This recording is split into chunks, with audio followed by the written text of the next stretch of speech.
नमस्कार दोस्तों, स्वागत है आप सभी का एक बार फिर से अड्डा एमसीक्यू जीके में। दोस्तों आज हम पढ़ने वाले हैं जो हमारे भूगोल की सीरीज चल रही थी उसका आज भाग 5 है।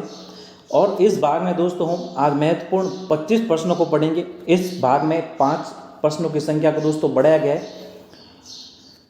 और दोस्तों इससे पहले भाग 4 आ चुके हैं और इन भाग 4 को आपने नहीं देखा है तो प्लेलिस्ट में जाकर इन 4 भागों को आप देख सकते हैं। शुरू करने से पहले इस चैनल को अगर आपने सब्सक्राइब नहीं किया है तो इस चैनल को सब्सक्राइब करें, पास में स्थित बेल आइकन को दबाएं ताकि समय समय पर आपको अपडेट मिलते रहें। और दोस्तों ये प्रश्न आपके आगामी होने वाली लैब असिस्टेंट की परीक्षा में महत्वपूर्ण साबित होंगे। तो बिना देरी के दोस्तों शुरू करते हैं आज के पहले प्रश्न के साथ। पहला प्रश्न है दोस्तों, प्रक्षेपों की रचना के लिए आवश्यक तथ्य में से कौन से तथ्य आवश्यक है। अब तो दोस्तों सबसे पहले तो प्रक्षेप क्या होते हैं। प्रक्षेप यानी दोस्तों पृथ्वी के गोलार्ध अथवा उसके किसी भाग के अक्षांश व देशांतर का समतल सतह या दोस्तों कागज की सतह पर निरूपण करना, वो क्या कहलाता है, प्रक्षेप कहलाता है। ठीक है ना। पृथ्वी के गोलार्ध अथवा उसके किसी भाग का अक्षांश व देशांतरों का समतल सतह पर या फिर कागज पर निरूपण करना, वो होता है प्रक्षेप। और प्रक्षेपों के लिए क्या तथ्य आवश्यक है, तो ये तथ्य है मापक, अक्षांश व देशांतर रेखाओं का अंतर और विस्तार। ये तीनों तथ्य दोस्तों आवश्यक है। तो उपयुक्त सभी इसका सही उत्तर होगा। तो 2 ऑप्शन होगा इसका सही उत्तर। चलते अगले प्रश्न की ओर। अगला प्रश्न है दोस्तों, भारतीय सर्वेक्षण विभाग द्वारा प्रकाशित भारतीय स्थलाकृति पत्रकों का वर्गीकरण कितने भागों में किया गया है। अब दोस्तों भारतीय सर्वेक्षण विभाग की बात करें तो इसका मुख्यालय है दोस्तों देहरादून उत्तराखंड में। और इस विभाग द्वारा दोस्तों भारतीय स्थलाकृति पत्रकों का वर्गीकरण किया गया। तो कितने भागों में किया गया, ये किया गया आपके 6 भागों में। कितने भागों में किया गया दोस्तों, 6 भागों में। और अब इन 6 भागों की बात करें तो ये 6 भाग है 1 मिलियन सीट। पहला भाग है दोस्तों 1 मिलियन सीट। दूसरा है दोस्तों 1/4 इंची पत्रक। दूसरा है 1/4 इंची पत्रक। तीसरा है आधा इंची पत्रक।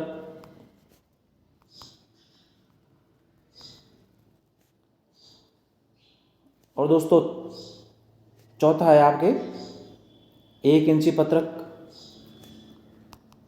यानी पहला 1 मिलियन सीट, दूसरा 1/4 इंची पत्रक, तीसरा है आधा इंची पत्रक और चौथा है 1 इंची पत्रक। अब 5वें की बात करें तो 5वां है दोस्तों 1:25,000 पत्रक। यह है एक विशेष पत्रक। और अंतिम और छठे की बात करें तो 1:25,000 पत्रक। और यह है दोस्तों आपके नाम विशेष पत्रक है। ये विशेष पत्रक नहीं, यह है नाम विशेष पत्रक। तो ये थे दोस्तों आपके 6 भाग जिसका वर्गीकरण भारतीय सर्वेक्षण विभाग द्वारा किया गया है। तो इसका सही उत्तर है आपके ऑप्शन स। और दोस्तों इसका मुख्यालय पूछे तो इसका मुख्यालय देहरादून उत्तराखंड में। चलते हैं अगले प्रश्न की ओर। अगला तीसरा प्रश्न है दोस्तों, 86 डिग्री फ़ारेनहाइट को सेल्सियस में परिवर्तित करो। तो दोस्तों फ़ारेनहाइट को दोस्तों सेल्सियस में परिवर्तित करने के लिए सबसे पहले तो एक सूत्र याद करना होगा आपको। यह सूत्र है दोस्तों C बराबर यानी सेल्सियस बराबर F माइनस यानी फ़ारेनहाइट माइनस 32 भाग 1:8। यह है दोस्तों फ़ारेनहाइट को सेल्सियस में बदलने का सूत्र। तो बहुत ही सिंपल है, इसमें ये वैल्यू रख दीजिए। यानी C बराबर F की जगह यानी फ़ारेनहाइट हमें दे रखा है दोस्तों 86 डिग्री सेल्सियस। तो यहाँ पे 86 रखिए, यहाँ पे 32 माइनस कीजिए और भाग दे दीजिए 1.8 से। तो ये माइनस करोगे दोस्तों कितना आएगा, ये आएगा 54 भाग 1.8 या 1.8। तो दोस्तों सेल्सियस में कितना आ जाएगा, ये सेल्सियस में आ जाएगा आपके 30 डिग्री। कितना आ जाएगा दोस्तों, 30 डिग्री। तो इसका सही उत्तर होगा ऑप्शन अ 30 डिग्री। यानी 86 डिग्री फ़ारेनहाइट का सेल्सियस में परिवर्तन होगा 30 डिग्री। तो ये सूत्र है दोस्तों, यानी फॉर्मूला है, इसको आप याद रख लीजिएगा। अब अगर पूछे दोस्तों कि सेल्सियस को फ़ारेनहाइट में बदले, हमें इस प्रश्न में पूछा था कि फ़ारेनहाइट को सेल्सियस में बदलिए, तो ये फॉर्मूला है। अब पूछ लिया अगर कि सेल्सियस को फ़ारेनहाइट में बदलिए, तो सेल्सियस को फ़ारेनहाइट में बदलने का फॉर्मूला है दोस्तों F बराबर C गुणा 1.8 प्लस 32। तो ये है दोस्तों आपके सेल्सियस को फ़ारेनहाइट में बदलने का, F बराबर C गुणा 1.8 प्लस 32। तो इसको भी थोड़ा ध्यान में रखिएगा, और इसका हमारे सही उत्तर का ऑप्शन अ। चलते हैं अगले प्रश्न की ओर। अगला चौथा प्रश्न दोस्तों, जरीब कितने प्रकार की होती है? जरीब की बात करें दोस्तों तो ये होती है आपके 3 प्रकार की। 3 प्रकारों में पहला प्रकार है इंजीनियर जरीब, दूसरा है दोस्तों आपके मीटर जरीब, और तीसरा है दोस्तों गंटर जरीब। जो वर्तमान में प्रचलित है इनका ये 3 प्रकार है। तो जरीब कितने प्रकार की होती है? ये होती है दोस्तों 3 प्रकार की, इंजीनियर जरीब, मीटर जरीब और घंटर जरीब। इसका सही उत्तर का ऑप्शन ब। चलते हैं अगले प्रश्न की ओर। अगला 5वां प्रश्न है दोस्तों, भूकंप मापी यंत्र कहलाता है। अब दोस्तों यंत्रों में से भी आपके एक प्रश्न बनने की पूरी संभावना है, तो जो भी यंत्र, जितने भी यंत्र है उनको थोड़ा देख लीजिएगा। तो भूकंप मापी यंत्र, मापने का यंत्र क्या कहलाता है? ये कहलाता है दोस्तों सिस्मोग्राफ। तो द ऑप्शन इसका सही उत्तर होगा। चलते हैं अगले प्रश्न की ओर। अगला 6वां प्रश्न दोस्तों, भयंकर 50 पौने संबंधित है। अब दोस्तों भयंकर 50 पौने संबंधित है दोस्तों आपके 5वां पौनों से। अब दोस्तों ये एक नाम का वर्गीकरण है। पहले तो ये क्या होती है? तो दोस्तों अक्षांशों में फैले समुद्र में पवनों द्वारा ग्रीष्म व शीत ऋतु में जो प्रचंड पवनें चलती है उनको दोस्तों नामकरण किया गया है, जिन्हें भयंकर 50 कहते हैं। अब दोस्तों भयंकर 50 क्यों कहते हैं दोस्तों? कि ये 50 डिग्री पर चलती है। जो तेज हवाएं चलती है या पवनें चलती है, ये चलती है दोस्तों 50 डिग्री अक्षांश पर, इसलिए इससे कहते हैं भयंकर 50। और दोस्तों 40 डिग्री पर चलती है तो उसे कहते हैं दोस्तों गरजता 40, गरजता 40। और दोस्तों 60 डिग्री पर चलने वाली पवनों को कहते हैं चीखता 60, चीखता 60। तो ये है दोस्तों आपके 5वां पवने, जो शीत व ग्रीष्म ऋतुओं में अक्षांशों पर प्रचंड गति से ये पवनें चलती है। इनका कुछ नामकरण किया गया है, इसलिए इन्हें भयंकर 50 कहते हैं। ये आपके 50 डिग्री अक्षांश पर चलती है, और ये होती है आपके 5वां पौने। ये क्या होती है? 5वां पौने। 50 डिग्री पर चलने वाले को भयंकर 50, 40 डिग्री पर चलने वाले को गरजता 40 और 60 डिग्री पर चलने वाले को चीखता 60। इसका सही उत्तर होगा आपके ऑप्शन ब। चलते हैं अगले प्रश्न की ओर। अगला प्रश्न है दोस्तों, निम्नलिखित में से कौन सा जैवमंडलीय सुरक्षित क्षेत्र राज्य सुमेलित नहीं है? तो इनमें से दोस्तों कौन सा सुमेलित नहीं है? जो ये सभी है दोस्तों आपके जैवमंडलीय सुरक्षित क्षेत्र। तो अगस्तमलाई दोस्तों कर्नाटक, यही दोस्तों सुमेलित नहीं है। ये दोस्तों आपके तमिलनाडु में। ये कहाँ है? तमिलनाडु में। ये कर्नाटक में नहीं है अगस्तमलाई, ये तमिलनाडु में। बाकी मानस जो असम में, ये सही है। नौक्रेक मेघालय में, ये भी सही है। शीत मरुभूमि ये हिमाचल प्रदेश में दोस्तों, ये भी सही है। हमारे इसका सही उत्तर आ जाएगा ऑप्शन अ, यानी अगस्तमलाई कर्नाटक में नहीं है, ये आपके है तमिलनाडु में। चलते हैं अगले प्रश्न की ओर। अगला 8वां प्रश्न है दोस्तों, कपासी मृदा किसे कहते हैं? तो दोस्तों कपासी मृदा कहते हैं दोस्तों काली मृदा को। अब दोस्तों इसे कपासी मृदा किस लिए कहते हैं? क्योंकि दोस्तों ये कपास की खेती के लिए, कपास की खेती के लिए उपयुक्त होती है, इसलिए इसे दोस्तों कहते हैं कपासी मृदा। ये किसे कहते हैं? ये कहते हैं काली मृदा को। तो इसका सही उत्तर होगा ऑप्शन ब। चलते हैं अगले प्रश्न की ओर। अगला 9वां प्रश्न है दोस्तों, तारपीन का तेल निम्न में से किस वृक्ष से प्राप्त होता है? तो तारपीन का तेल होता है दोस्तों आपके चीड़ वृक्ष से प्राप्त। तो इसका सही उत्तर होगा ऑप्शन ब। चलते हैं अगले प्रश्न की ओर। अगला 10वां प्रश्न है दोस्तों, गिर केसर को भौगोलिक विशिष्ट पहचान दी गई है, ये किस प्रजाति का है? तो दोस्तों गिर केसर है दोस्तों आपके, यहाँ पे दोस्तों मिसप्रिंट हुआ, ये है दोस्तों आम की प्रजाति। ये किसकी प्रजाति है? ये आक नहीं है, यहाँ पे है दोस्तों आम। क्या है? आम। अब दोस्तों ये गिर केसर इसे क्यों कहते हैं? क्योंकि दोस्तों ये गुजरात के गिर की तलहटी में दोस्तों उगाई जाती है, इसलिए दोस्तों इस आम की प्रजाति को कहते हैं गिर केसर। तो इसका सही उत्तर का ऑप्शन स यानी आम। चलते हैं अगले प्रश्न। अब अगला प्रश्न है दोस्तों, भारत का राष्ट्रीय वृक्ष है। तो भारत का राष्ट्रीय वृक्ष है दोस्तों आपके बरगद। तो इसका सही उत्तर का ऑप्शन स राष्ट्रीय वृक्ष यानी राष्ट्रीय पेड़ क्या है दोस्तों? बरगद। तो द ऑप्शन होगा इसका सही उत्तर। चलते हैं अब अगले प्रश्न की ओर। अगला 12वां प्रश्न दोस्तों, बंगाल का शौक जिस नदी को कहते हैं वह है। तो बंगाल का शौक किसे कहते हैं दोस्तों? ये कहते हैं आपके दामोदर नदी को। तो ब ऑप्शन होगा इसका सही उत्तर। अब दोस्तों बंगाल का शौक मतलब क्या हुआ? ये हुआ मतलब दोस्तों यानी बंगाल में जो बाढ़ आने की कारण बनती है वो नदी कौन सी है? वो है दोस्तों आपके ऑप्शन ब दामोदर नदी। चलते हैं अगले प्रश्न की ओर। अगला 13वां प्रश्न है दोस्तों, राष्ट्रीय बाढ़ नियंत्रण योजना या राष्ट्रीय बाढ़ नियंत्रण कार्यक्रम, राष्ट्रीय बाढ़ नियंत्रण योजना या फिर राष्ट्रीय बाढ़ नियंत्रण कार्यक्रम शुरू की गई थी। तो ये कब शुरू की गई थी दोस्तों? ये शुरू की गई थी 1954 में। ब होगा इसका सही उत्तर। चलते हैं अगले प्रश्न की ओर। अगला 14वां प्रश्न है दोस्तों, निम्न को सम्मिलित कीजिए। अब ये दोस्तों नाम दे रखे हैं और ये है जो मिट्टियाँ, तो इनको सम्मिलित करना है। तो पुरातन कांप, तो पुरातन कांप कहते हैं किसे कहते हैं दोस्तों? ये कहते हैं बांगर को। किसे कहते हैं? ये कहते हैं बांगर को। तो दोस्तों इस प्रकार के प्रश्नों को करने के लिए सबसे पहले तो अ, ब, स, द और दोस्तों ये यहाँ पे लिख लीजिए। तो दोस्तों पुरातन कांप कहते हैं आपके बांगर को, तो अ के नीचे आएगा 2 नंबर। और दोस्तों नूतन कांप, नूतन कांप किसे कहेंगे दोस्तों? तो नूतन कांप कहेंगे आपके खादर को। तो 4 नंबर आएगा ब के नीचे। और दोस्तों नूतन कांप ये किसे कहेंगे दोस्तों? ये कहेंगे आपके डेल्टाई को। तो स के नीचे आएगा 5 नंबर। और रेगुर कहेंगे दोस्तों, रेगुर किसे कहेंगे? रेगुर कहेंगे काली मिट्टी को। तो द के नीचे आएगा 3 नंबर। और अंतिम में अपरिक मृदा, ये कहेंगे दोस्तों आपके पर्वतीय मृदा को। तो यह के नीचे आएगा दोस्तों 1 नंबर। तो 2, 4, 5, 3 और 1 होगा इसका सम्मिलित युग्म। और यानी अ के नीचे 2 नंबर, ब के नीचे 4 नंबर, स के नीचे 5 नंबर, द के नीचे 3 और य के नीचे आएगा दोस्तों 1 नंबर। चलते हैं अगले प्रश्न की ओर। अगला प्रश्न दोस्तों ये भी है सम्मिलित करने से संबंधित।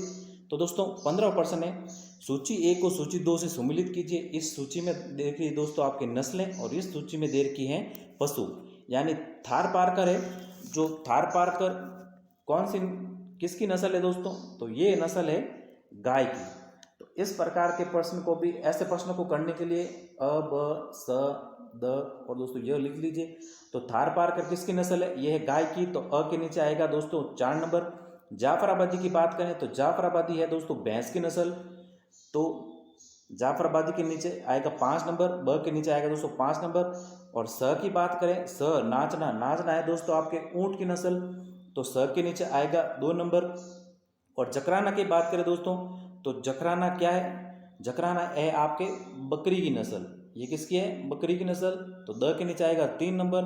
और अंतिम चौकला की बात करें तो चौकला है आपके भेड़ की नस्ल। चौकला किसकी है? भेड़ की नस्ल। तो य के नीचे आएगा आपके 1 नंबर।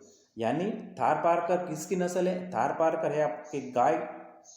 ये दोस्तों पश्चिमी राजस्थान में मुख्यतः पाई जाती है। और जाफराबादी की बात करें तो जाफराबादी है दोस्तों भैंस की नस्ल। और नाचना की बात करें तो नाचना है दोस्तों ऊंट की नस्ल। जकराना की बात करें तो जकराना है किसकी नस्ल है दोस्तों? जकराना है बकरी की नस्ल। और अंतिम में चौकला, चौकला है भेड़ की नस्ल। यानी अ के नीचे 4 नंबर, ब का मिलान होगा 5 नंबर से, स का मिलान होगा 2 नंबर से, द का मिलान होगा 3 से और य का मिलान होगा 1 नंबर से। चलते हैं अगले प्रश्न।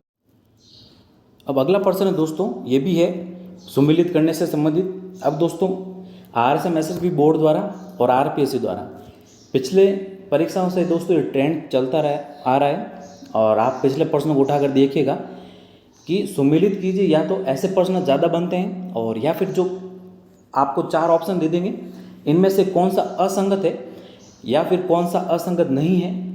तो ऐसे प्रश्न दोस्तों बनते हैं।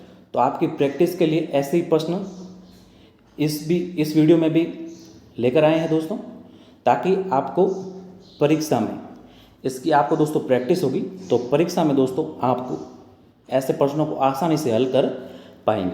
चलते हैं अपने प्रश्न की ओर। तो प्रश्न है दोस्तों, खनिज है यहाँ पे इस सूची में, और यहाँ पे है दोस्तों उत्पादन क्षेत्र। तो दोस्तों ऐसे प्रश्नों को करने के लिए अ, ब, स और द ऐसे दोस्तों लिख लीजिए। तो दोस्तों इसमें से आपको अगर एक भी आता है तो दोस्तों तांबा है। तो तांबा आप जानते हैं सभी, तो यह है दोस्तों आपके खेतड़ी में। ये कहाँ पर है? खेतड़ी में। तो ब के नीचे दोस्तों 1 नंबर आएगा। अब ऑप्शन में देखिए दोस्तों कि ऑप्शन में ब में एक किसका मिलान है, तो और बाकी आपको नहीं भी आते हैं, अगर ब में एक कहीं भी दिख जाता है दोस्तों तो उसको आप सही कर सकते हो। तो लो अयस्क की देखें तो लो अयस्क है दोस्तों आपके बोल्डिला में, और तो अ के नीचे कितना आ जाएगा? ये आ जाएगा आपके 4 नंबर। बॉक्साइट की देखें दोस्तों तो बॉक्साइट का उत्पादन क्षेत्र है कालाहांडी, तो स के नीचे आ जाएगा 2 नंबर।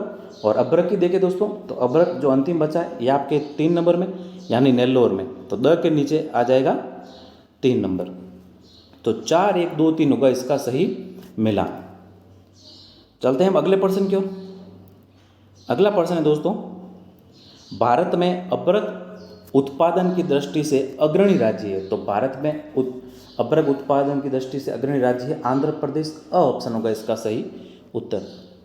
अगला प्रश्न है 18वां, निम्नलिखित में कौन सा वन्य जीव सुमिलित नहीं? अब ये देखिए दोस्तों ऐसे प्रश्न बने, इनमें से कौन सा है जो सुमिलित नहीं है? यहाँ पर दे रखे हैं बस्सी अभ्यारण्य, और यहाँ पे दे रखे जो जिला है, जो यहाँ पे जो स्थान है यहाँ पे दे रखा आपके वन्य जीव अभ्यारण्य। अब ये किस जिले में? तो ये चित्तौड़गढ़ में। तो बस्सी अभ्यारण्य किस में है? ये चित्तौड़गढ़ में, तो ये तो आपके सुमिलित है। बंद बरेटा कहाँ पे है? ये अलवर में नहीं है, ये कहाँ पर है? ये है भरतपुर में। ये कहाँ पर है? भरतपुर में। हमें पूछा था सुमिलित नहीं है, तो बंद बरेटा है जो सुमिलित नहीं है, यानी बंद बरेटा अलवर में नहीं है, ये कहाँ पर है? भरतपुर में। तो ब ऑप्शन होगा हमारे सही उत्तर। और टॉडगढ़ रावली ये पाली में, फुलवारी के नाल ये उदयपुर में। अब दोस्तों ऐसे ही प्रश्न बनेंगे परीक्षा में, या तो फिर सुमिलित कीजिए, या फिर इनमें से कौन सा दे रखा जो सुमिलित नहीं है, या 4 दे देंगे आपको, यानी कि 3 ऑप्शन में गलत होगा और 1 में सही होगा। इनमें से कौन सा सुमिलित है? ऐसे प्रश्न दोस्तों परीक्षा में आपको देखने को मिलेंगे। तो ब ऑप्शन होगा इसका सही उत्तर, यानी बंद बरेटा अलवर में नहीं, ये कहाँ पर है? ये भरतपुर में। चलते हैं अगले प्रश्न के। अगला 19वां प्रश्न है दोस्तों, निम्नलिखित में कौन सा स्थलाकृति और अवस्थिति सही सुमिलित नहीं? ये भी दोस्तों वैसा ही प्रश्न है, और इनमें से कौन सा सही सुमिलित नहीं है? यानी 3 तो आपके सुमिलित है और एक ऐसा कौन सा युग में जो सुमिलित नहीं है? तो भाकर दोस्तों पूर्वी सिरोही में मिलते हैं, ये दोस्तों सही है। गीरवा, तो गीरवा दोस्तों उदयपुर में है, तो ये भी आपके सुमिलित है। अब बोराट का पठार ये कुंभलगढ़ और गोगुंदा में, ये भी दोस्तों सही है। रामगढ़ की पहाड़ी, ये रामगढ़ की पहाड़ी दोस्तों आपके हाड़ौती क्षेत्र यानी मुख्यतः बूंदी में है। कहाँ पर है दोस्तों? बूंदी में। तो 2 ऑप्शन होगा इसका सही उत्तर, यानी रामगढ़ पहाड़ी राजसमंद में नहीं है, ये कहाँ पर है दोस्तों? बूंदी में। तो 2 ऑप्शन इसका सही उत्तर हो जाएगा। कौन सा सही होगा दोस्तों? 2 ऑप्शन। चलते हैं हम अगले प्रश्न की ओर। अगला प्रश्न है दोस्तों, राजस्थान में यहाँ पर है दोस्तों किस पेड़ को जंगल की आग कहा जाता है? तो दोस्तों राजस्थान में किस पेड़ को जंगल की आग कहा जाता है? ये कहा जाता है पलास को। अब दोस्तों इस पलास को जंगल की आग क्यों कहा जाता है? क्योंकि दोस्तों इसके जो पुष्प होते हैं ये होते हैं दोस्तों पीले, यानी ज्वाला की रंग के जैसे। अब दोस्तों राजस्थान में तेज़ धूप पड़ती है, तो दोस्तों तेज़ धूप में गर्मी में दोस्तों ये आग की तरह यानी चमकते हुए प्रतीत हो, ज्वाला की तरह चमकते हुए प्रतीत होते हैं। इस कारण पलास को जंगल की आग कहा जाता है। तो ब ऑप्शन होगा इसका सही उत्तर।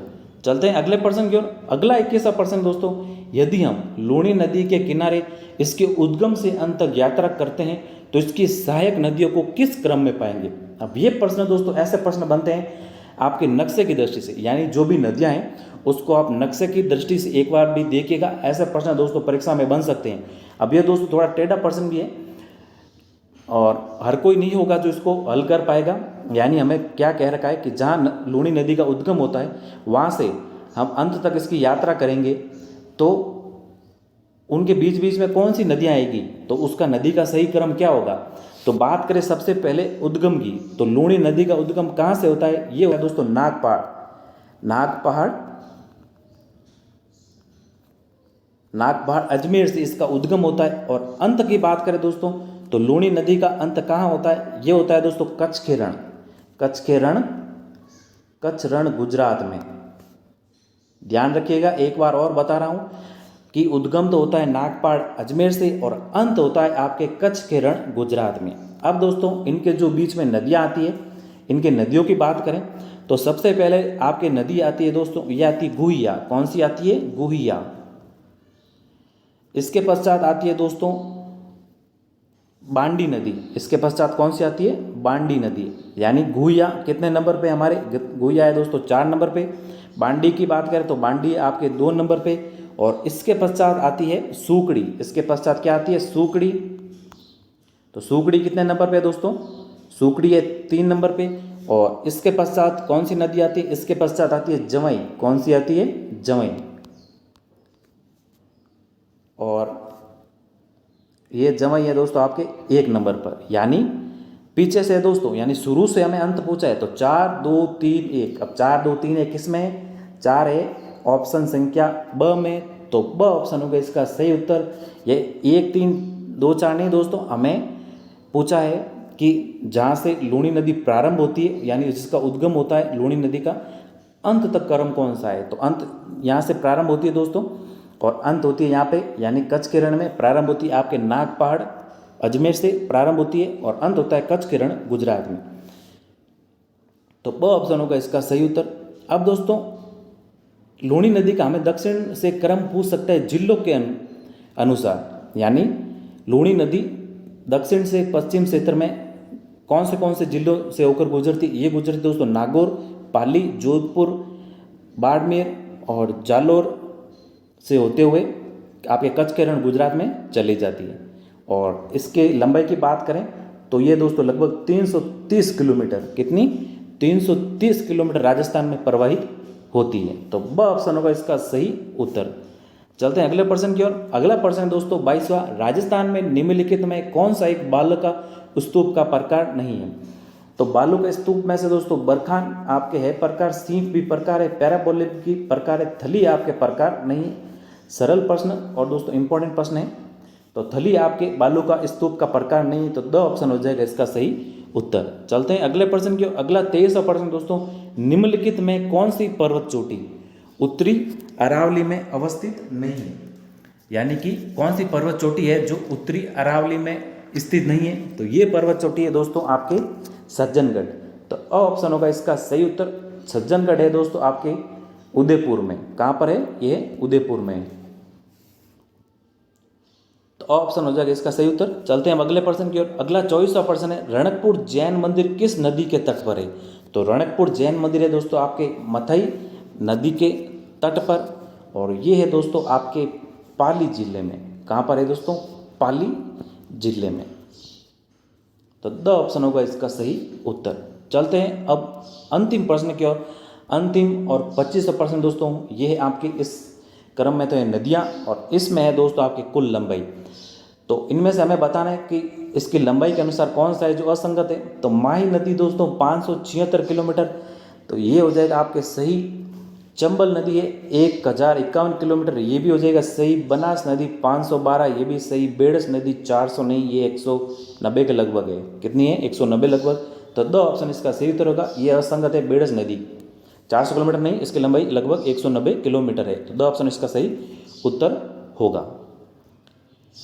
तो धन्यवाद दोस्तों, ये थे आपके 25 प्रश्न। आज प्रश्नों की संख्या को बढ़ाया गया, यानी 25 प्रश्न पढ़े। पिछले वीडियो में हमने 20 प्रश्न ही पढ़े थे, अब 25 प्रश्न पढ़े दोस्तों इस वीडियो में। और परीक्षा की दृष्टि से ये महत्वपूर्ण प्रश्न है दोस्तों। ये प्रश्न पिछली परीक्षाओं में भी आपके पूछे जा चुके हैं और संभावना बनती है कि आगे भविष्य में भी होने वाली परीक्षाओं में भी ये प्रश्न पूछे जा सकते हैं। तो धन्यवाद दोस्तों, तैयारी करते रहिए। और दोस्तों प्रश्नों की प्रैक्टिस, जो आपके इस वीडियो में प्रश्नों की प्रैक्टिस होती रहेगी, तो दोस्तों जब आप एग्ज़ाम देंगे तो आपको कोई भी दोस्तों परेशानी नहीं होगी। तो प्रश्नों की प्रैक्टिस करते रहिए, साथ में थोड़ी थोड़ी थ्योरी भी पढ़िए। तो धन्यवाद, मिलते हैं अगले नए वीडियो में ऐसे कुछ नए प्रश्नों के साथ। तब तक के लिए जय हिंद, वंदे मातरम।